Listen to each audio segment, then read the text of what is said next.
following program is intended for mature audiences.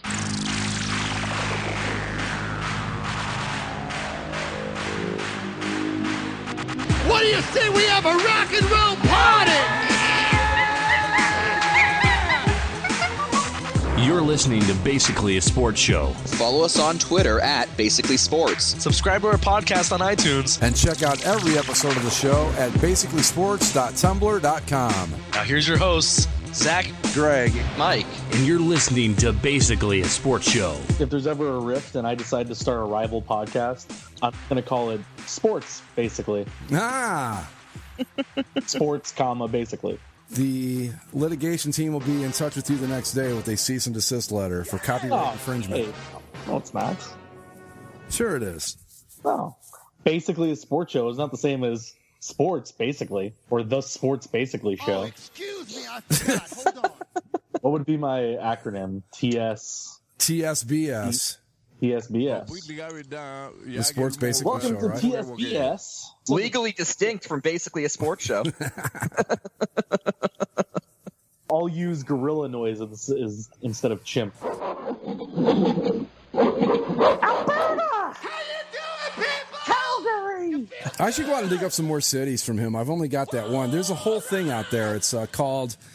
Paul Stanley soundboard? No, it's not a soundboard. It's like a 20-minute YouTube clip of nothing but Paul Stanley stage banner, which is where I got most of that stuff from. Like Toronto and then his screams and I don't know. I don't even know how little Paul Stanley got involved in all of this, to be honest. He just showed up one day and here he is. Here we are. Oh, excuse me. Many years later. I mean, that's just how Kiss is, right? They just make stuff and it shows up. Right. Most of it doesn't make sense. Bad news on the television. I'm surprised we haven't had to write a great big check for using Paul's voice in this. I should get some Gene clips. Now, those would be funny. No. Yeah, all the money that we've raked in from this podcast, they need a Hey, speaking of that, though, I looked into it. We can have advertisers if you guys want. We could make around $400 for the year. So... How does that break three ways? $133.33 for a year's work. Not bad. In 1707. Before tax, I don't think that would be an interesting discussion with the H&R Block lady. If we were doing this podcast, say, 300 years ago, that'd be really good money. Speaking of which, our 5-year anniversary is coming up here at the start of this next NFL season. Right? Yeah. We got anything to mark the occasion? Well, I've thought about going back through all the episodes and trying to find... Going way back to the very beginning. That can't be right. Why? Because we just had the 5th tournament of victory. Yeah. Yeah. We started in 2012, so September of 2017 will be 5 years. And we had a 2012 GTOV, 13, 14, 15, 16. See, as an NHL fan, I always get confused as to how they mark anniversaries because it's... Do you want to do it? This is our 5th season, but it will be coming up on the 5th anniversary. But anyway, I thought about going back through and digging through all the old episodes and trying to find a little bit to play from each one and putting together 5 years of basically a sports show. Unless you guys want to sit down and do like a whole interview thing where we go and remember back when and this, that, and the other thing happened and blah, blah, blah, except that I don't remember any of that stuff. Do it. This is your life. And yeah. But if somebody said, what's the best episode of this show you've ever done? I have no idea. Do any of them stick out to you guys? Because none of them do to me. Honestly, like, I'll record the show, and then I'll see my girlfriend, like, the next day or later, and she'll be like, well, so what'd you guys talk about? And I'm like, oh, I don't know. Sports? Yeah, I mean, we talked about, what happened this last week? We talked about the playoffs, and I can't remember. This show goes in and out of my head as soon as we do it. Yeah, I hope it does a little bit better with the listeners than it does with us. Well, people seem to like it, I guess. So people like it, and they seem to remember it better than us because they'll bring up stuff, and I won't think about it, but it's like, oh yeah, that's a thing. If somebody said to me, okay, highlights of the 5 years, I would think of the Lounge Report shows. Yeah, because those are completely different. They stand out, and basically a Star Wars holiday special. I guess the only regular episode that stands out to me is when we did the Fixing the NBA thread. And this was way back when Andy was still regular. But it was like Fixing the NBA, and it was like Contract Charlotte because why. I honestly forget most of it, but I remember the discussion, but I don't really remember the contents of it as such. Well, it's like Zach said, someone will bring up something that we said, not from 3 or 4 months ago, but say from last week's show. They'll say, Greg, you said this, and I'll think, I did? Then I go back and it turns out, yeah, I actually did. So, I don't know. We've done a lot of these. This is number 367. Woo! Yeah, which I think actually comes out to, we reset at number 200 when Andy left. So we had done 49 with Andy, and then we've done 167. This will be without him. Plus the few specials in there, which are 4 or 5 separate shows that don't count in the continuity of the show. Another one, although I guess it was kind of a special because it was kind of a unique format, was when we did the World Cup, and I remember... Oh, that was a good one. Zach was asking me about historical facts of each country, and then I got to Ghana, and I had nothing. Yeah, that was a good one, though. That was a good show. I remember because I played game show music throughout the whole thing. Yeah, learning about the countries of the world. And somebody commented that they liked the game show stuff, and that's what I remember about that one. Andy did a thing when we were still doing that closing shot thing that we did way back at the beginning. Do you guys remember that? Where we'd all have our little... Oh, yeah. Andy did one about the NFL that I just thought was hysterical, where he talked about each player would be given $100,000 at the draft combine to see how he spent it over the weekend or something. It was really, really funny. That's the only one that really sticks out in my mind. We could go down this rabbit hole forever. So what do we actually want to talk about that's relevant to anybody besides us this week? Well, that's topical. The NBA did finish. And it ended as we all kind of expected it would. Yep. Yeah. It was tight for like a quarter and a half, if I remember. And then the Warriors pulled away. Kevin Durant, your finals MVP. Yeah, I can't argue with that. He really played well. I just found the whole thing to be completely underwhelming. Simple as that. No other way to put it. Like I said when we were talking about it last week, like the only thing that would have gotten me back to actually watch the games was possibly going to a game 7. Otherwise, it's like if the Warriors won, okay. And then when they won, it wasn't like I saw a whole bunch of celebrations on social media or anything like that. It's like, yeah, we won. It was just kind of like, the Warriors won. Yeah, well, it was kind of expected all the way along. The only team that really even had a shot at beating them was the Cavs, and once we saw them, I think you could see it even in the regular season. I know they played each other twice. I know the Christmas Day game, the Cavs just got their asses handed to them, and I think they lost the second one too, and you kind of knew even then that the Cavs just didn't have anything for the Warriors. The drop-off between 1 and 2 is pretty significant, more than I've ever seen, really, in my years of following the NBA, where one team was just that much better than everybody else. And now, on the heels of that, too, Paul George comes out and tells the Pacers, I'm not going to re-sign with you. And he's either going to be with the Cavaliers or the Lakers. The NBA wheel keeps spinning, as it does. Nothing's going to knock it off its axis anytime soon. But I go back to what I said a few weeks ago. See, there's another reason why. Why would you bother being a Memphis Grizzlies fan? Paul George is a good player. He could help out a lot of teams, really every team. And you already know as a Grizzlies fan or whatever they're calling the team in Charlotte these days, or the Mavericks or the Rockets, Blazers, any of those guys, you've got no shot at getting him. You already know that. So what's the point? They need to fix it. I don't know what you do, but something has to be done because I even read an article in Sports Illustrated where they were talking about this isn't good for the game. This isn't the same as Lakers, Celtics in the 80s good. That was really great for basketball, but this is a completely different thing. I think I saw the argument that I never had. I didn't think about it at the time, but looking back, I kind of wish it had played out this way, that basically Silver should have pulled a best interest of the game move and blocked Durant from going to the Warriors. That's different than when they did that for Chris Paul to the Lakers. Because this is a free agent. How are you going to tell a player? That's true. Can't sign? That's the free market of the NBA. Right. Yeah. I don't know the specifics of the collective bargaining agreement. The fact that it was put forth as a possibility has me thinking maybe the NBA commissioner actually might have that power in the event of a free agent signing.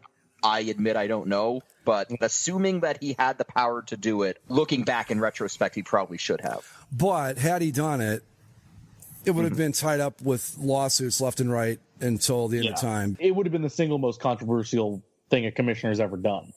Yes. Like, I think people kind of sweep the Chris Paul thing under the rug at times because the Lakers did end up winning championships still. I Well, wait, was that after they had won? That was after they had won, yeah. That was after they had won with Powell. Chris Paul was kind of what Powell the was going to be in Houston, I think, at the end of that trade. With the Chris Paul thing, that was pretty much what turned the Clippers into, okay, maybe they're not going to be so Clippery anymore, which it kind of worked. Right. They're still definitely the Clippers, but they're better than they used to be. Yeah, again, though, that one's still different just because it was a trade.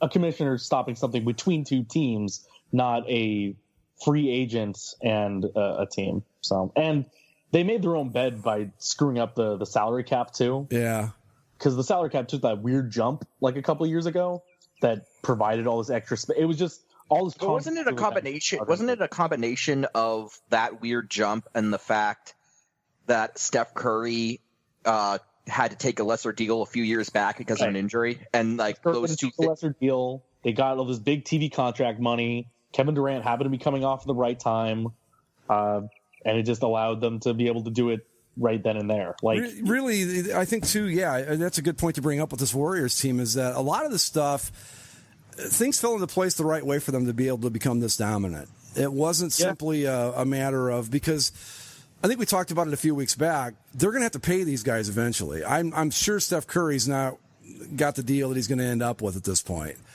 And, Klay Thompson and Draymond Green, all those guys are going to have to get paid. And when that happens, then you're going to get what we kind of saw to a lesser extent with the Seahawks, where all, budding dynasty all of a sudden isn't so much anymore because we can't afford to keep everybody. This might have just been a confluence of events that we may never see again. Who knows? And in the NFL, that stuff falls apart pretty quickly. But I think that they still have 2 at the least to maybe 3 more years of having this exact group together. Yeah. I don't know. Somebody brought up that in terms of the parity of the league and all that sort of stuff, in terms of the number of teams that made the finals over a 10-year stretch, the 80s were actually worse than right now. Oh, definitely. Because you had the Lakers or the Celtics in every single final for 10 years. Yeah. And it was only 5 teams total that played in the finals over that 10-year stretch. I want to see a return to the 70s where all the miscellaneous teams get at least one. Right. Well, right. And we thought that's what it was going to be with, the Mavericks won, and now the Warriors won. It was like, okay, well, maybe we can throw some of this in here. But now the Warriors are becoming just like every other great NBA team of all time. And the big difference between the 80s Lakers and Celtics thing was that there were teams there in that stretch that could beat those guys. And it happened a couple times. The Rockets knocked off the Lakers twice during that run. And Philly got through, I think, a couple times to the finals past Boston. But, the Pistons were a rising team, and you had Dominique Wilkins and the Hawks. No one sees that with this current setup with the Cavs and the Warriors. It's them and everybody else, and really. Well, because the other thing with that too is, like, you look at LeBron in particular. Yeah, there's been different teams, but he has been to the finals 8 consecutive times. Yeah. Well, speaking of that, I saw a thing. He's 3-5 in the finals now, and of course, you're going to get both sides of the argument. Do you guys think that because he's 3-5 in the finals, that diminishes his so-called legacy in any way? I think you got to get there to lose him myself. No, I don't think so. He got 2 with the super team in Miami. He got 1, with his hometown team, the team that drafted him. So, I think his legacy's set. I think LeBron's legacy is set insofar as being one of the greatest of all time. I don't think that's going to change. Now, if you're going to argue that he is the greatest of all time, that's probably where the whole legacy thing hurts him. Well, see, I don't think I would even make the argument that he's the greatest of all time. Yeah, well, some people are, though, and that's kind of, I think, where his legacy, if you want to say it's in jeopardy, is. Yeah. But again, like you, I wouldn't even make the claim. But I think insofar as him being one of the greatest of all time and the best of his generation, I think he's fine. Definitely. Yeah, well, and that's kind of the same argument that we've used, or people used for years, of Tom Brady versus Joe Montana. Well, Joe Montana's perfect in Super Bowls. Well, Tom Brady's been to more of them. Mm-hmm. Yeah, he has a worse record. And to be fair, he probably should have at least one more Super Bowl title if, David Tyree doesn't pull off nonsense. By that logic, he could have one less title if Julian Edelman doesn't pull that catch out. Yeah, so it all balanced out. Or one less if I don't remember if that was the AFC title game or what, but that game where the Steelers made the shoestring tackle against the Colts. I don't remember how that one, but that could have been a difference too. There's that one, and then there's the Russell Wilson goal line interception. Right, and then there's go all the way back to the Tuck rule. Like there's plenty of margin for error. I'm going to say it again. I still contend they made that fucking rule up right on the spot. They just said we've got to find a way to keep the ball. Tuck rule. There you go. The thing with LeBron though, when it comes to his finals record, he's gone up against superior teams, and for a lot of those years, well, at least the first time with the Cavs, and maybe not so much with the Heat, but I think both the Cavs years you could argue this too. He's done a lot of the heavy lifting to pull these teams to the finals. Yeah, where the Warriors can spread it out a little bit. Like you look at the Warriors this year. Like, did Michael Jordan, who's 6-0 in finals, did Michael Jordan ever have to play against this version of the Golden State Warriors? No. Or team equivalent to it? No. The teams he beat, like the Jazz teams he beat, okay, Karl Malone, John Stockton, great players, all-time players. I don't know. The Cavaliers that he had to beat that one year. Well, if you're talking about the year with the shot, the year of the shot, they didn't even make the finals that year. They just moved on to the conference finals. But they beat a Blazers team that had Clyde Drexler, and I don't remember who the other big name on that team was. But no, he never faced this kind of competition. There was the Charles Barkley Suns team that he played. Right, the Suns, the end of the Lakers. But something that we talked about back early on in the playoffs with the NBA was with Michael Jordan, that if he had kept playing, they would have won 8 straight. But I read an interesting thing a couple days ago. I guess that the Bulls, against that particular Akeem Olajuwon Rockets team, had a hell of a time with them. They were like 3-7 against that team in the regular season and just couldn't beat them. So we can't say for certain that the Rockets still wouldn't have won those titles had Michael been there. But it's just an interesting side note, I thought. If he had played those teams and then you have that sort of team to kind of make a comparison against, then you can say 100%, like he did it. But you can never, and all this is hypothetical too, because you're crossing different eras and different styles. It's impossible to ever suss out. I think it's a great illustration of what Mike said last week, that every game is a what if, no matter what. All sports are what if, which is cool. That's what makes them fun. I mean, and I think that's what a lot of us have to keep in mind when we have these sort of discussions, because as we just sort of demonstrated with the Tom Brady thing, I mean, you could go back to all, let's see, he's won all 7 of his Super Bowls that he's played in. And in the ones he's won, you could say, oh, if it weren't for this thing, like, he would have lost, and the ones he's lost, if it weren't for this thing, he would have won.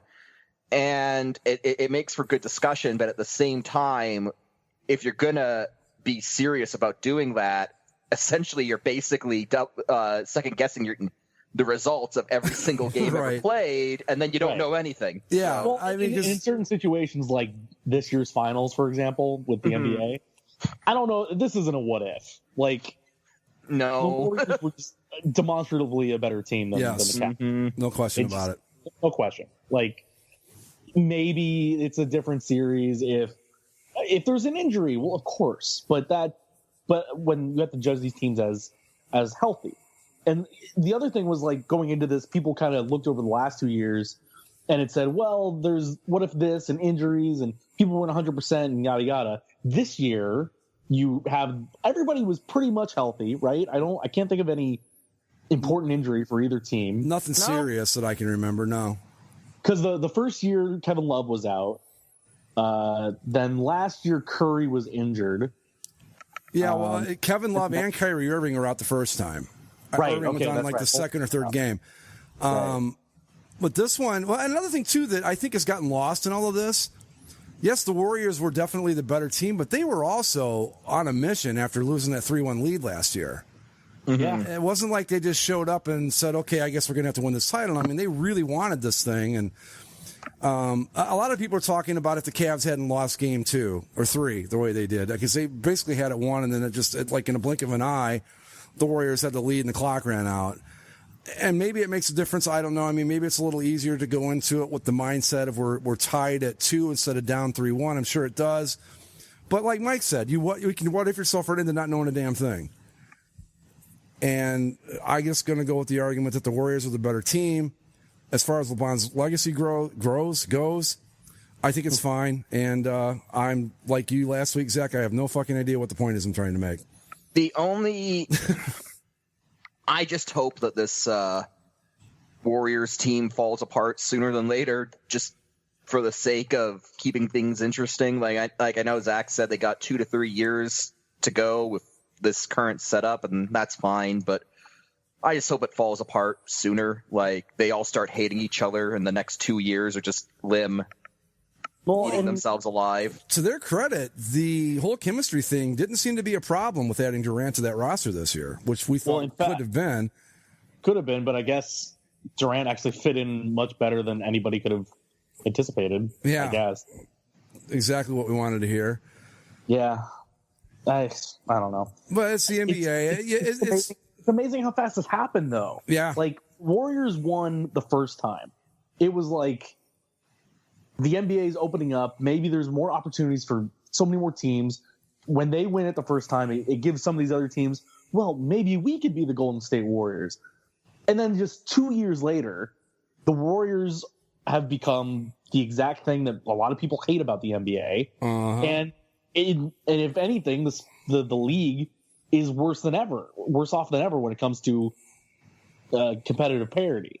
It's just. I think actually someone said it best in the CCSLC thread about the NBA, which is like the reason that people kind of took the Durant thing hard was because he nuked the power balance of the West. Yeah, he went from a team, the Oklahoma City Thunder, that were within one game last season of knocking off the Warriors. And so, maybe, player for player, they're not as good as the Warriors, but together, like as a team, they were certainly able to beat them. And then he left them. Instead of even going somewhere else where he could maybe have propped up another team, suddenly he's... Yeah. Suddenly he just goes to the Warriors, and then the power balance that sort of existed between the Thunder and the Warriors is completely gone, and the Warriors just they went undefeated until they got to the finals. Like they literally won all of their games in their Western Conference playoffs. They were that much better than everyone else. Well, like Zach said, if the Cavs hadn't activated all the cheat codes, I don't know that the Warriors don't go undefeated all the way through the playoffs. The Cavs, in the one game they won, played one of the most amazing games of basketball I've ever seen. What they hit, like 83 pointers. I mean, of course, it wasn't that many, but it was a lot. You had guys just going off left and right. I think Irving had 30-some points. I want to say Love put big numbers up. LeBron. It was just one of those games where everything that could go right did go right. And that was the only thing that really went right for the Cavs the whole series. And they needed to do that 3 more times. And I'm sorry, but you're not going to get the cheat codes 3 times in a row like that. It's just not going to happen. Yeah. And here we are. But it always works itself out, and it will, I hope, at some point again. I think, like Mike, I hope it's not up sooner than later, but Eventually players get old and they cycle through, and it will eventually get fixed. But like Mike said, with the power balance sort of thing, it's always been like that for years in the NBA, where one conference was always pretty bad except for 1 team, 2 teams, and then another conference was just impossibly stacked, and it always flip-flopped. It's just that now you don't have the West used to be the stacked conference, and really, if you looked at the teams that made the playoffs, they still were a better conference overall in the East. I don't know. That Jazz team was pretty goddamn dire. Well, yeah, but the Spurs aren't bad. They were helped by the injury to Kawhi Leonard and all that, but Spurs aren't bad. The Rockets really aren't that bad either. Just the Warriors are so much better than the good teams. See, like the Rockets would be a neat place for what's his name from Indiana to show up. That could really make that team interesting. Yeah. Again, it's a salary cap thing. And as I'm scrolling through other stuff, not only is Paul George linked to the Cavaliers, but I guess Jimmy Butler of the Bulls is the Cavaliers are trying to make a trade package for the Bulls to give up Jimmy Butler. Okay. So, the rich get richer. Well, speaking of the Bulls, they were 3 years ago, they were a pick to represent the East. Or they're in the East, right? Yeah. And Injuries. with Derrick Rose, and they had Joaquin Noah and all those guys, and they were really good. And wow, that just a really fast closing window. I forget who we talked about a couple weeks ago where their window opened and closed so quickly that if you blinked, you missed it. But they were another team that had the same thing happen.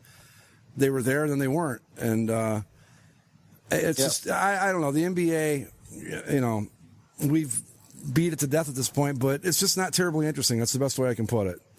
Yeah, it's their own fault. It's just the system. And we mentioned this before, but somebody else brought it up in the thread too, that it's just become the Premier League of basketball. Yeah. With the soccer Premier League in England, this last year there was at most maybe 3 teams that were legitimately capable of winning a title.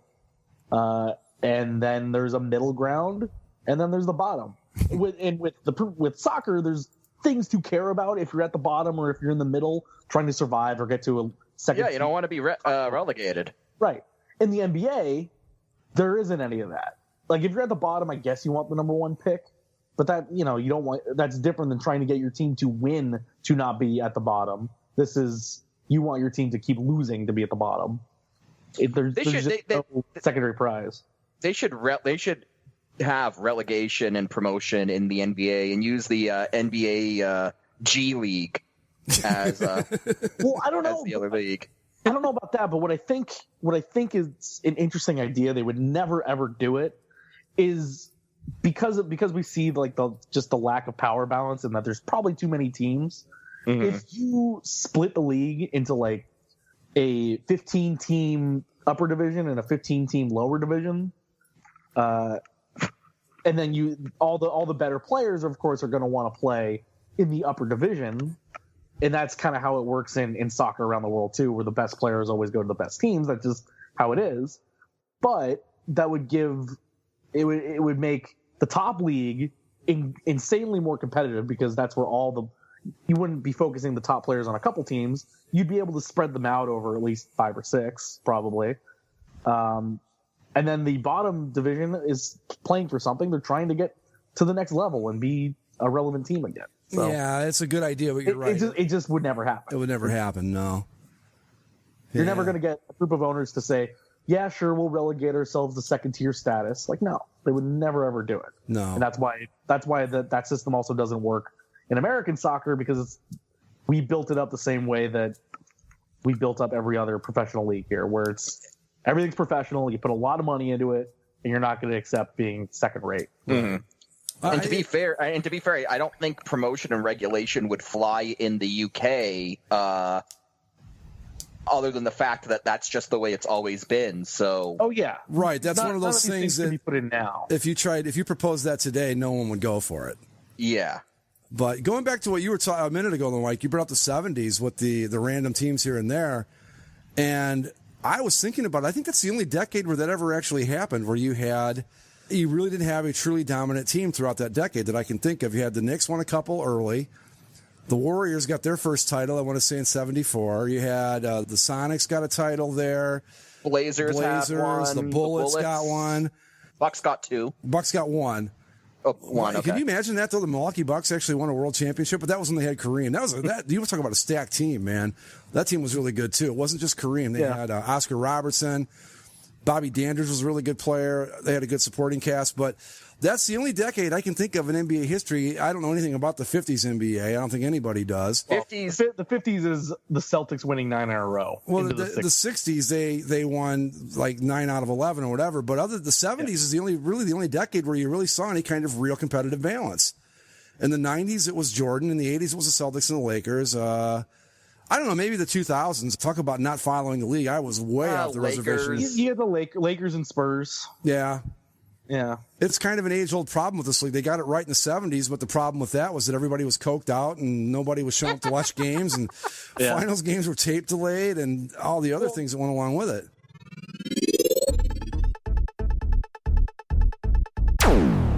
And the best part is the guy that Calgary traded to Phoenix is actually going to be a free agent on July 1st, and he's not expected to sign with the Coyotes, and he may just go right back to Calgary to be their backup. One of the reasons that the Coyotes even traded for the guy was because they needed a goalie to protect on the roster, and they didn't want it to be Mike Smith. This team is just not that, if it's spending to like the cap limit, the cap floor, like. And this team doesn't even have a long-term deal in place to stay in Arizona. Everything just seems like it's just running out the clock. Who is their number one goalie in Arizona? Well, it was Mike Smith. And now the job falls to a young man named Louis Domingue. That's a made-up name. I thought I read where the Yotes are still going to be in the market for another goalie. I tell you what, I was reading an article today about the Vegas Golden Knights of Nevada.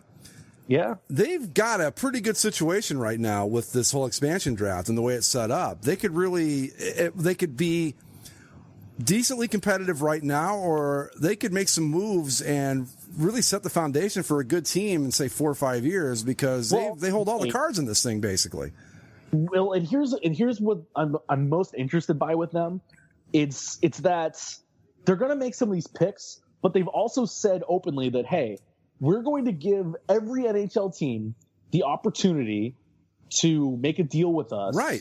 So that we won't pick a certain guy, right? And that's kind of their whole MO. So what I kind of expect them to do is they're going to draft a bunch of people on Wednesday, and they're going to form their quote unquote inaugural roster. I'm curious to see how many of those guys they end up picking on Wednesday actually skate in a game for Vegas when the time comes to it, because I have a feeling that they're going to draft certain guys specifically to trade them elsewhere. Absolutely. And stockpile on picks and prospects and build the base of that franchise. They already have, I guess, a deal in place with the Blue Jackets for I can't think of. There's 3 players that they've kind of swung a handshake deal with the Vegas Golden Knights of Nevada.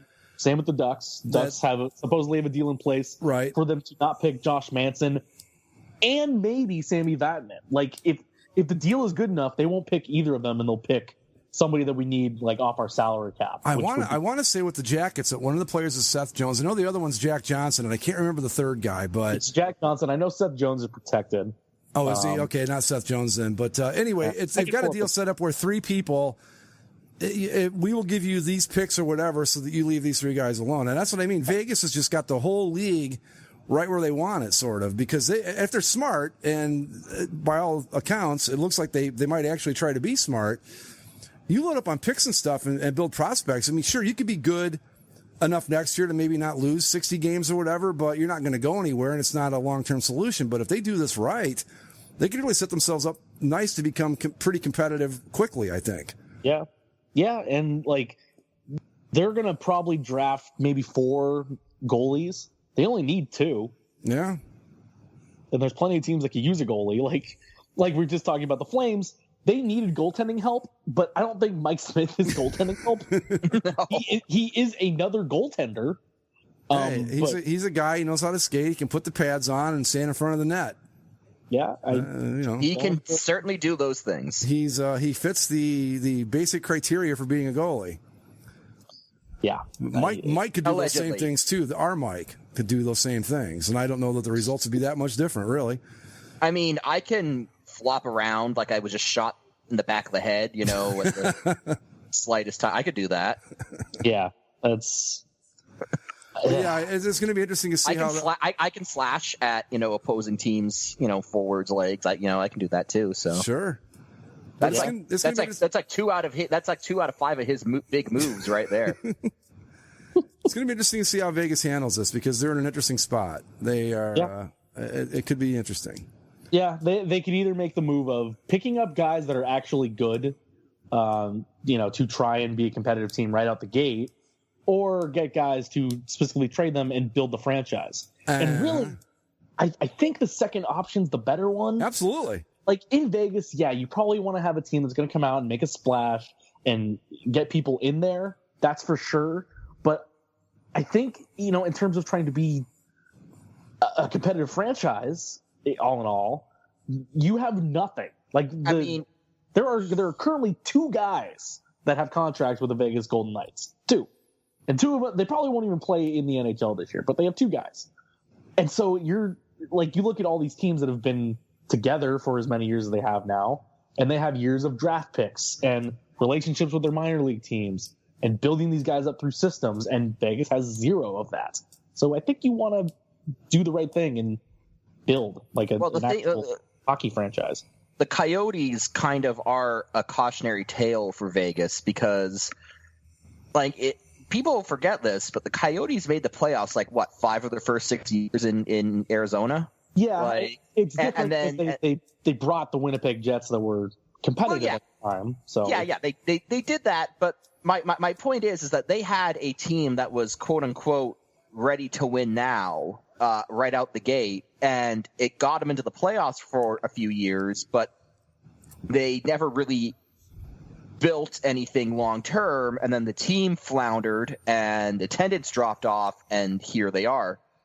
So if you're Las Vegas, it makes sense. Do what you need to do to build up a farm system and to stockpile picks and to build a team for the long term, because you can put together a hell of a team right now. That's putting together a good team that can win right now is not a guarantee for a cup. And if you're a consistent playoff contender for the next 5 years, but you're always losing in the first or second round, and then once that core is done with, you're left with nothing, that's not a good place to be if you're in a let's call it a work in progress market.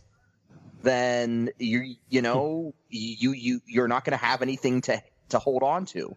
So if you build towards the future, maybe you don't have those instant playoff appearances right out of the gate, but come say 7 years from now, you're probably in a better position to build the fan base than you would be otherwise. Well, they're not going to expansion draft their way to serious cup contention this year. What they're looking at, I'm guessing here, but probably best case scenario, if they go for being good right now, you make the playoffs maybe, and you go out in the first round unless you pull off an upset type of thing. And that's probably about as good as it's going to get. Whereas if you build the foundation, which everything I've read, it sounds like the GM is leaning heavily towards we're going to build the foundation and not go for the quick, easy wins right now. Yeah. I think the thing that, when it comes to cautionary tales or just like things that you could expect from them, like at best, they pick a team that's semi-competitive, and like the Florida Panthers made the Stanley Cup final in their 3rd year of existence. Yeah. With Rob Niedermeyer and Ed Jovanovski and John Van Beesbrook. Yeah. Van Beesbrook. The Mighty Ducks in their first year, I think they had one of the more successful inaugural seasons of all time. They didn't make the playoffs, but they were not bad, but they were decent. But they also got a guy. They also went out to show you how the early 90s was just a different time. They went out and they specifically got a very rough and tumble type team where they would fight anybody and everybody. Truculence. Yeah. And so it made them entertaining at the very least. And then they set up, but they also, the Ducks did a very good job of setting the franchise up eventually. It took a few years, but they did well drafting and doing some trades, and over time they finally built themselves up to what happened. And they made the playoffs a couple times, and then in 2003 they made the big long run, and now they're a mainstay team in the league. They're fine. In 1993, 1994, they were 33, 46, and 5, 71 points. Is that their inaugural season? Yes. That's not bad. Yeah. Not bad for a team that was made out of scrap. 229 goals for, 251 goals against. Yeah, see, that's not terrible. Yeah, I think that's for your first year around. That's not bad. You can't go into it thinking you're gonna. I think that an expansion team, first and foremost, either way, you've got to be entertaining on some level. either like look at these kids fight, they always lose 3-1, but man, they play hard. Or look at these guys just fight literally like the Ducks did, and boy, that's fun. Slap shot, that kind of stuff. They were number 9 in the West, so they were right there on the line there. So they were right there. But see, that's where the strategy is a little tricky for Vegas, because if they do flip everybody and just get draft picks and whatnot and build the franchise, very good. That's a good plan to have. But what if the team is hot garbage? What if the team is just like as bad as it could possibly be? Because if they do that, they're not going to be very good. Like, they're just not going to be competitive. No. But if they keep the team together, maybe they can finish like 12th or something. There's also the fact that the owner is kind of a bullheaded, I'm going to be very involved type of owner. That was the vibe I got reading some of these articles. And the problem we got early on, but I haven't heard him do anything in recent months. It's all been the GM. The big concern, though, I have is that if the GM wants to go for the slow burn and the owner starts getting antsy, like, why aren't we winning right now? And then he kind of just cleans house and scuttles the whole thing before it has a chance to mature, then things could go downward.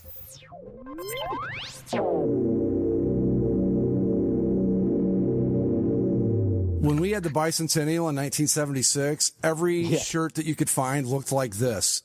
Everything was red, white, and blue with stars on it. This is straight out of 1976, this soccer kit shirt, whatever you call it.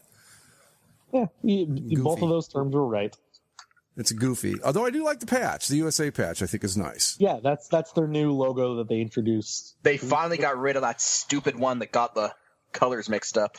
Yeah, the colors backwards on the flag and the dumb soccer ball, and now we look like a respectable soccer federation. That still isn't the most American jersey of all time, though. Well, let's see it. I know you've got one on hand here.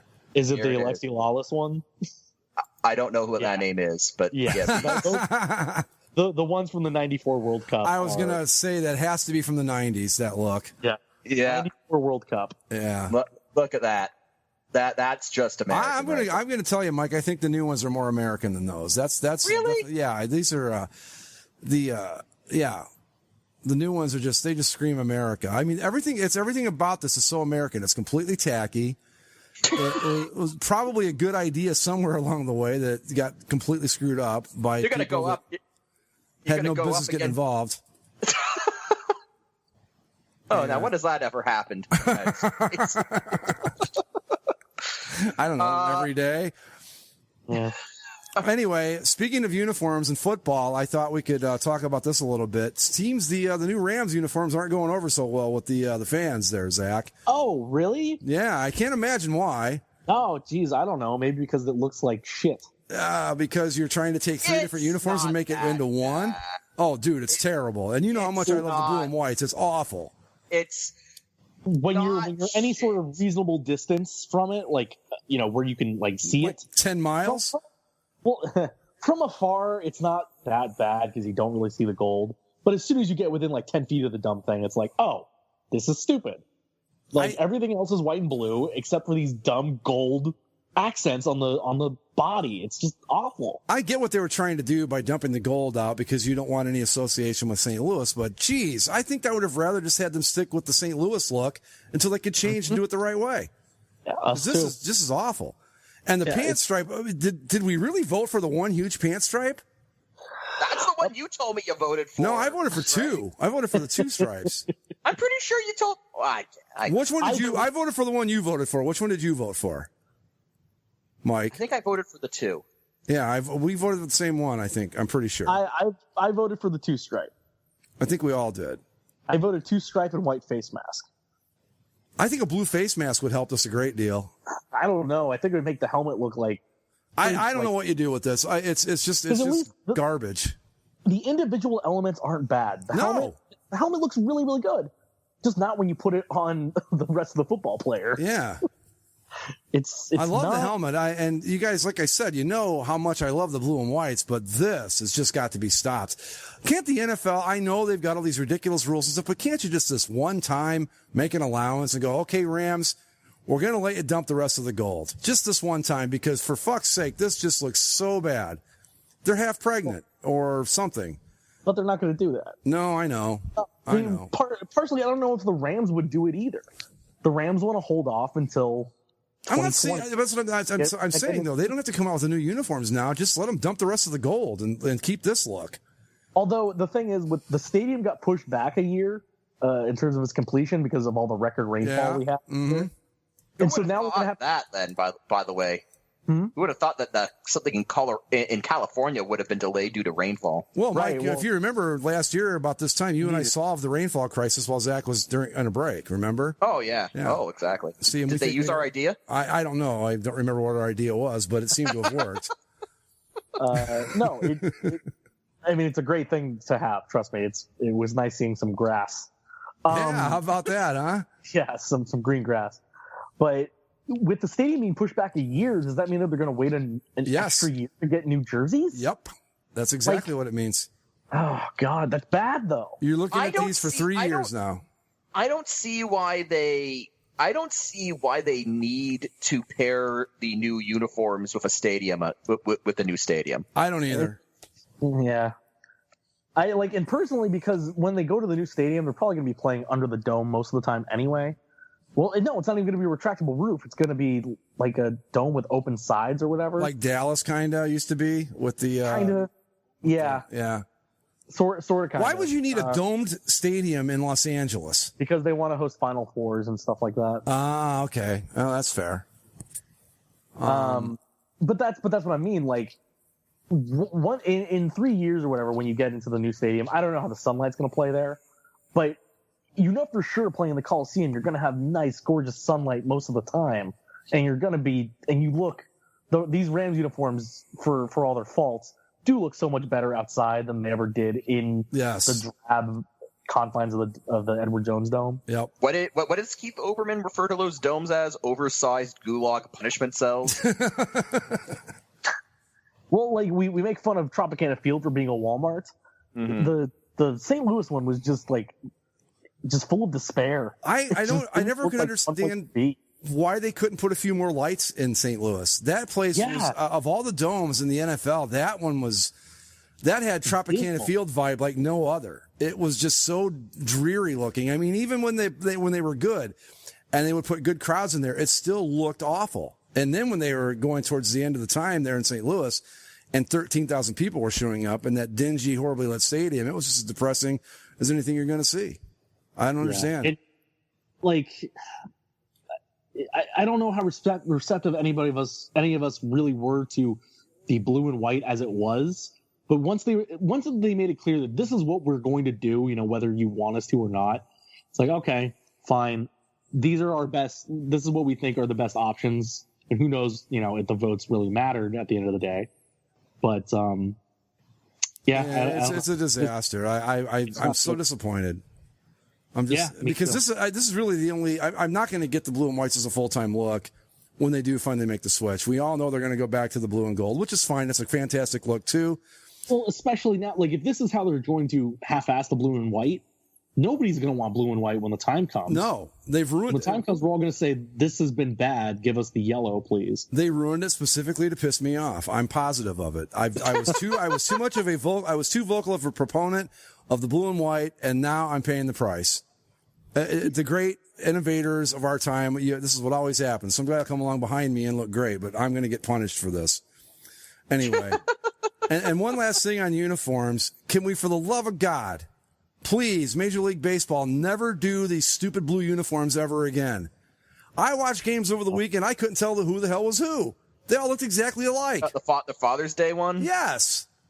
I had that same complaint over Memorial Day. Like, at least the Father's Day ones, at least I like that color. Yeah. The one for Memorial Day, I legitimately couldn't tell who was who. Like, do you hate America, Zach? Is that what it is? No, it's just like I remember I was out to lunch at a restaurant and there was a game on, and I couldn't see the score bug, and I legitimately had no idea who was playing until, like, a ball got out to the outfield and I could tell what stadium it was. I had no idea who it was. Not a slight clue. I will tell you how bad it was for me. Last night, the Astros and the Red Sox were on Sunday Night Baseball. Yeah. And I was a good distance from my TV, and I couldn't tell who was who. A Red Sox player hit a home run, I think, and I went, yeah! I mean, it was so confusing. I actually rooted for the Red Sox by accident. And that just is unacceptable to me. I can't ever have that happen again. But they didn't. God bless the Giants, though, for saying, fuck you, we're going to stick with our orange on the front. That cracked me up. I think something I also saw was on Instagram. I was scrolling through and I followed MLB on there. And there was a player for the Rays that hit a home run on Father's Day and also hit a home run on Mother's Day. And so they put the clips side by side of him hitting it. And in one, he's in full pink. And the other one, he's in full light blue. And it was looking at that comparison where I just said, this is the stupidest thing I've ever seen. This is literally the dumbest thing uniform-wise in baseball I've ever seen. Well, maybe. It's like it's getting close to minor league levels of this nonsense. Well, I was just going to say, speaking of that, let's not forget that we have the Players Weekend coming up here soon, where the players will get to have some input on what's on the back of their uniforms. So we might. Oh, they're doing the XFL thing, right? Yeah. So that nothing can go wrong with that, right? No. Well, plenty. Yeah. So that ought to be fun. But yeah, the Blues got to go. I couldn't tell who was who, and you guys know I watch a lot of baseball, and I watched the same Blue team play, 8 different games over the weekend. In general, baseball's gone a bit too NBA with their alternate jerseys, and they need to calm it down. They really need to back away from all these specialty weekend bullshit stuff. Come on. Yeah, well, because it's not even the NBA where teams just made a bunch of different alternate jerseys, and they all look different. But this is like everybody looks the same. Uh-huh. It's like, yeah, okay, we joked that we couldn't tell what team was playing in the NBA because it was just all these different jerseys we've never seen before. But at least but it wasn't because they didn't. It wasn't because they looked exactly alike. It was because you just didn't know who they were. Well, and the thing is too, they've expanded it. Like in the past, the Mother's Day or Father's Day uniforms were just on that Sunday that it actually was, and now they've extended it to that whole series that goes over that weekend, and it's just bad. Yeah. It's just so very bad, and it's not infrequent now too. It just happens too much. Yes, well, that's any sport, but baseball seems to be particularly good at catching up to the trend way later than everybody else, and then screwing it up way better than anybody else could. So good for them, I guess. Yeah, but now at least I'm watching the Marlins and Nationals, and they're in their correct uniforms, which is good, and I'm happy now. But that blue and blue stuff just had to go. I couldn't take it. Yeah. Baseball. We're gonna hit the dead zone soon, aren't we? Yeah, we're getting there. Should we put out? We've made it 5 years. Should we put out another Ask Us Anything? I was thinking about that. Is this the time of year we usually do that? I think, don't we usually do it All-Star break? Yeah, which is only a couple weeks off. Yeah. Is it? Jeez. Yep. Yeah. This is what I get for not paying attention to the first 3 months of baseball. And it's like, oh, the All-Star game's here. Oh, well, I generally don't give a shit until the All-Star break's over. Because who the hell can care about that much baseball at once? Well, it's like when I do turn into the All-Star game, it's like, oh, he's an All-Star? This guy? I don't give a damn about the All-Star game. I couldn't care less about it. Yes, but you're also very particular about All-Star voting. Oh, I am. You vote one time and that's it. None of this. It makes me so mad. I was watching the Reds the other night, and they were talking about Zach Cozart's trailing so-and-so in the shortstop race. You guys need to pick up the pace. It's like, no, they don't. If he deserves it, you vote for him. If he doesn't, then you don't. I don't care who he plays for. And you don't like it when everyone just votes for everyone from their favorite team? No, of course not. 12-year-old Mike definitely just voted for all the Blue Jays players he saw on the ballot. Well, what year would that have been? Young me voted for all those terrible periwinkle-wearing Angels. 12-year-old let's see, how old was? Okay, I was 10 in 97. Oh, so that would have been 99. Oh, 99. so you weren't voting for the Joe Carter teams? No, that would have been legitimate. I would have said, okay, well, I was voting for the dog shit Blue Jays teams. Yeah, no, I remember voting for Mo Vaughn as an Angel the couple years he was here. Were the Periwinkles the first uniforms that you remember with the Angels, Zach? No, I do remember the California Angels, okay. the ones right before. I think that's still like their best look. Those were so awesome. The earliest Jays uniforms I remember would be the ones right before the big change, which were basically the World Series era look, but with the but they added the blue alternate, which all in all was pretty inoffensive. Which I'm thankful for, that my first real memories of the Blue Jays weren't in the 90s look with the giant, like, thick teal outlines on everything. That was just bad. I'm trying to think back. The Indians have changed uniforms so many times in my life. Remember when they outlined everything in silver? Yeah, I have a road jersey with these silver outlines on it. My first game, they wore pinstripes with a drop shadow on the lettering, I believe. And then when did the Indians ever wear pinstripes? Early 70s, I want to say. They had these pinstripe home uniforms. Might have only been a season or two at most. Anything else? No. Okay, anyway, so with that, we're going to call it a night, and we will see you next time right here on Basically a Sports Show. Go Jays, go! Toronto!